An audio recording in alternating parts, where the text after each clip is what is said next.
Hello all, welcome back to fan night. 2026లో send help, 28 years later the bone temple, Lee Cronin's the mummy, Hokum etcetera లాంటి మంచి English horror movies వచ్చాయి. అలానే ఈ లిస్ట్లోకి ఇప్పుడు obsession కూడా యాడ్ చేయొచ్చు. 2 వీక్స్ ముందు ఈ మూవీ యూఎస్లో రిలీజ్ అయ్యి మంచి అప్రిసియేషన్ తెచ్చుకుంది. అదే హైప్తో ఇండియాలో ఈరోజు రిలీజ్ అయింది. మాకు ఈ మూవీ నచ్చింది. ఎందుకన్నా చూసే ముందు please subscribe to fan night channel. Bear అనే ఇంట్రోవర్ట్ తనకి నిక్కీ మీద ఉన్న ఇష్టాన్ని చెప్పలేక ఒక విష్ ద్వారా నిక్కీ అందరికంటే తనని ఎక్కువ ప్రేమించాలని కోరుకుంటాడు. అలా కోరుకున్న తర్వాత ఏమైంది అన్నది movie basic plot line. Also ఈ మూవీలో అబ్సెషన్ అసలు ఎవరిది అన్నది కూడా బాగా చూపించారు. మూవీలో పాజిటివ్స్ గురించి మాట్లాడితే ఫస్ట్ డైరెక్షన్ అండ్ నరేషన్ గురించి మాట్లాడాలి. కర్రీ బేకర్ ఈ మూవీని టెన్షన్ అండ్ హారర్తో చాలా టైట్గా తీశారు. స్టార్ట్ టు ఎండ్ ఆడియన్స్ స్క్రీన్కి అతుక్కుపోతారు. మూవీలో హారర్, థ్రిల్తో పాటు romance, love story, comedy, tragedy లాంటివి కూడా మిక్స్ చేసి ఆడియన్స్కి మంచి ఎక్స్పీరియన్స్ ఇచ్చారు. అన్ని ఎలిమెంట్స్ చాలా బాగా వర్క్ అయ్యాయి. ఈ movie psychological and body horror create చేస్తుంది. ఇంట్రెస్టింగ్ ఇన్సైట్ ఏంటంటే Curry Barker YouTuber and independent film maker. Next performances గురించి మాట్లాడితే ఇండీ నెవరెటీ యాజ్ ఎ నిక్కీగా చాలా బాగా పర్ఫామ్ చేశారు.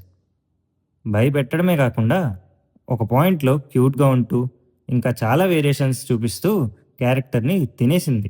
ఈ యాక్ట్రెస్ని మీరు ఇంతకుముందు 13 రీజన్స్ వై సిరీస్లో చూశారు. మైకల్ జాన్స్టన్ కూడా తన క్యారెక్టర్ని చాలా బాగా హ్యాండిల్ చేశారు. తన ఫీల్ అవుతున్న ఎమోషన్స్ని మనం కూడా ఫీల్ అయ్యేలా చేశారు. రెస్ట్ ఆఫ్ ద క్యాస్ట్ కూడా బాగా సెట్ అయ్యారు. ఈ మూవీలో cinematography, makeup, background score, dialogues బాగున్నాయి. మనం already scene to scene tension feel అవుతుంటే ఆ టెన్షన్తో పాటు హారర్ని బ్యాక్గ్రౌండ్ స్కోర్ బాగా ఇంటెన్సిఫై చేసింది. మూవీ 1.50:1 ఆస్పెక్ట్ రేషియోలో ఉంటుంది. సో మీరు థియేటర్స్లో ఒక బాక్స్ ఆర్ పోర్ట్రేట్ ఫోటో షేప్లోనే మూవీ చూస్తారు. సైడ్స్ బ్లాక్గానే ఉంటాయి. అది మీరు చూస్తున్న థియేటర్ ఇష్యూ కాదు, సో డోంట్ వరీ. ఈ ఆస్పెక్ట్ రేషియో చాయిస్ డైరెక్టర్ ఆడియన్స్ని అందులో ఉన్నట్టు ఫీల్ అయ్యేలా అండ్ పోర్ట్రైట్లో క్యారెక్టర్స్ వేరియేషన్స్ చూపిస్తూ హారర్ని క్రియేట్ చేయడం కోసం తీసుకున్నారు. ఇంకా డ్రాబ్యాక్స్ గురించి మాట్లాడితే ఏదైతే ఆస్పెక్ట్ రేషియో ఉందో అది అందరూ యాక్సెప్ట్ చేయాలని లేదు. బికాజ్ ఆడియన్స్ ఎంత పాసిబుల్ అయితే అంత పెద్ద స్క్రీన్ మీద మూవీ చూడాలని కోరుకుంటారు. క్లైమాక్స్ పోర్షన్స్ ప్రిడిక్టబుల్ అండ్ సేఫ్గా ఉండడం అండ్ ట్విస్ట్ లేకపోవడం కూడా దీని ఓవరాల్ ఇంపాక్ట్ని డల్ చేస్తుంది. మూవీ డీటెయిల్స్ గురించి చెప్పాలంటే ఇది ఇంగ్లీష్ లాంగ్వేజ్లోనే ఉంది, ఏ రేటెడ్. ఇందులో violence, gore, sex and nudity scenes ఉన్నాయి. Horror and thriller genre, duration 1 hour 48 minutes. ఓవరాల్గా ఇది మంచి హారర్ మూవీ. డెఫినెట్గా థియేటర్స్లో మిస్ అవ్వకండి.